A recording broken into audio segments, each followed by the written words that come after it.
Ukraine বাহিনীর হামলার মুখে রাশিয়ার নীতি বা অবস্থানে কোনো পরিবর্তন আসবে না, তা স্পষ্ট জানিয়ে দিয়েছেন রুশ প্রেসিডেন্ট ভ্লাদিমির পুতিন।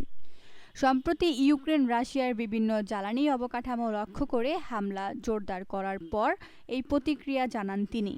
পুতিন বলেন, কিয়েভ যত চেষ্টাই করুক না কেন, মস্কোতে টলাতে পারবে না। এদিকে রণক্ষেত্রেও নিজেদের আধিপত্য ধরে রেখেছে রুশ বাহিনী। মস্কোর দাবি, সম্প্রতি তারা পূর্ব ইউক্রেনের কৌশলগতভাবে অত্যন্ত গুরুত্বপূর্ণ শহর কোস্তিয়ানেতিভিকা নিজেদের নিয়ন্ত্রণে রয়েছে।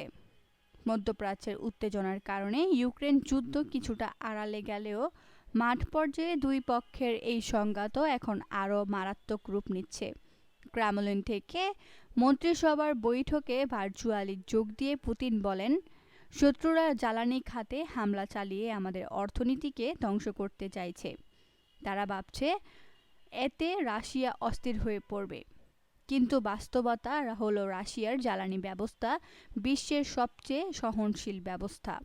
এসব হামলা আমাদের অর্থনীতিকে ধ্বংস করতে পারবে না, সাধারণ মানুষের মধ্যেও ভয়ে ঢোকাতে পারবে না। তিনি আরও বলেন, যে লক্ষ্য নিয়ে শত্রুরা হামলা চালাচ্ছে সেই লক্ষ্য তারা কখনোই অর্জন করতে পারবে না। এদিকে ক্রিমিয়ায় যাওয়ার পথে ইউক্রেনীয় বাহিনীর হামলায় গত সপ্তাহেই ৩৮ জন বেসামরিক নাগরিক নিহত এবং ২৭০ জন আহত হয়েছেন। মস্কো এই হামলাগুলোকে সন্ত্রাসী কর্মকাণ্ড বলে নিন্দা জানিয়েছে। ইরানের সঙ্গে যুদ্ধ এখনও শেষ হয়নি বলে মন্তব্য করেছেন ইসরায়েলের প্রধানমন্ত্রী বেনিয়ামিন নেতানিয়াহু। সাম্প্রতিক সময়ে তেহরান ও ওয়াশিংটনের মধ্যে সামরিক উত্তেজনা বেড়ে যাওয়ার মধ্যেই তিনি একথা বলেন। একই সঙ্গে ইসরায়েলের সেনাপ্রধানও জানিয়েছেন, সামনে আরও বড় ধরনের সামরিক অভিযান হতে পারে। বার্তা সংস্থা আনাদোলু বলেছে, ইসরায়েলের হাতজেরিম বিমানঘাঁটিতে বিমান বাহিনীর গ্র্যাজুয়েশন অনুষ্ঠানে বক্তব্য দিতে গিয়ে নেতানিয়াহু এসব কথা বলেন। তিনি বলেন, যুদ্ধ এখনও শেষ হয়নি, সামনে নতুন চ্যালেঞ্জ শুরু হয়েছে। ইসরায়েলি দৈনিক ইয়েদিওত আহরোনত এর বরাতে এই তথ্য জানানো হয়েছে।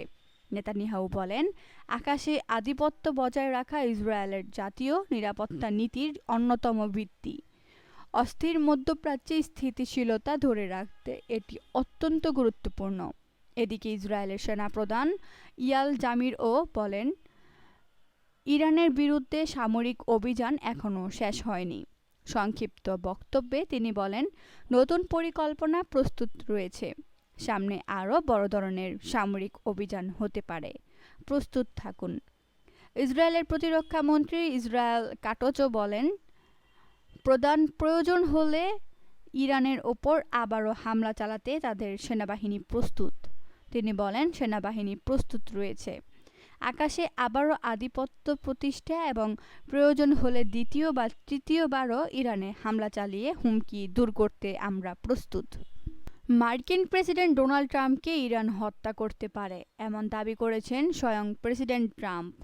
মার্কিন প্রেসিডেন্ট জানিয়েছেন, তিনি ইরানের হিট লিস্টে ১ নম্বরে রয়েছেন। এই আশঙ্কায় তিনি তুরস্ক থেকে দেশে ফেরার সময় বিমানও পরিবর্তন করেন। মার্কিন প্রেসিডেন্টের আশঙ্কা, মাঝ আকাশে তার বিমানে হামলা হতে পারে। এজন্য এয়ারফোর্স ওয়ান এর সব জানালা বন্ধ করে দেওয়ার নির্দেশ দিয়েছেন তিনি। ইরানের সঙ্গে শান্তি সমঝোতা স্থগিত করে আবার হামলা চালিয়েছে যুক্তরাষ্ট্র। এর আগে যুক্তরাষ্ট্র নেতৃত্বাধীন সামরিক জোট ন্যাটোর সম্মেলনে যোগ দিতে তুরস্ক গিয়েছিলেন ট্রাম্প। ট্রাম্পের সফরসঙ্গী এ সাংবাদিকরা এয়ারফোর্স ওয়ান এ ছিলেন। তাদের নিজ নিজ আসনের পাশের জানালা বন্ধ করে দেওয়ার জন্য বলেন মার্কিন প্রেসিডেন্ট। এর কারণ হিসেবে তিনি বলেন, আপনারা সম্ভবত একটি বিপজ্জনক বিমানে রয়েছেন, তারা খুব বাজে লোক, আমাকে সবসময় হুমকির মুখে থাকতে হয়, তাদের হত্যার তালিকায় একেবারে প্রথমেই রয়েছি আমি। আমার যদি কিছু হয় তবে আপনাদেরও সেই একই অবস্থা হবে। এরপর পরিবেশ কিছুটা হালকা করে ট্রাম্প বলেন, হয়তো আপনারা কোনো একদিন নিজেদের পেশা বদলে ফেলতে চাইবেন। যে বিমানে চেপে ট্রাম্প তুরস্ক গিয়েছিলেন সেই বিমানে তুরস্ক থেকে দেশে ফেরেননি তিনি। সম্প্রতি কাতারের দেওয়া একটি বিমানে তুরস্ক গিয়েছিলেন মার্কিন প্রেসিডেন্ট। তবে বার্তা সংস্থা এপি জানায়, ফেরার সময় কিছুটা পথ ট্রাম্প আসেন হালকা নীল রঙের পুরনো এয়ারফোর্স ওয়ান বিমান চেপে। কী কারণে হঠাৎ এই বিমান বদল করা হয়েছে তা প্রাথমিকভাবে স্পষ্ট নয়। মার্কিন সংবাদ মাধ্যম ব্লুমবার্গ জানিয়েছে, ট্রাম্প রওনা হওয়ার আগেই নতুন বিমানটি ব্রিটেনের মিল্ডেনহল বিমানঘাঁটিতে পাঠিয়ে দেওয়া হয়েছিল। ফলে তুরস্কের রাজধানী আঙ্কারা থেকে ব্রিটেন পর্যন্ত পুরনো এয়ারফোর্স ওয়ান এ চেপেই যান তিনি।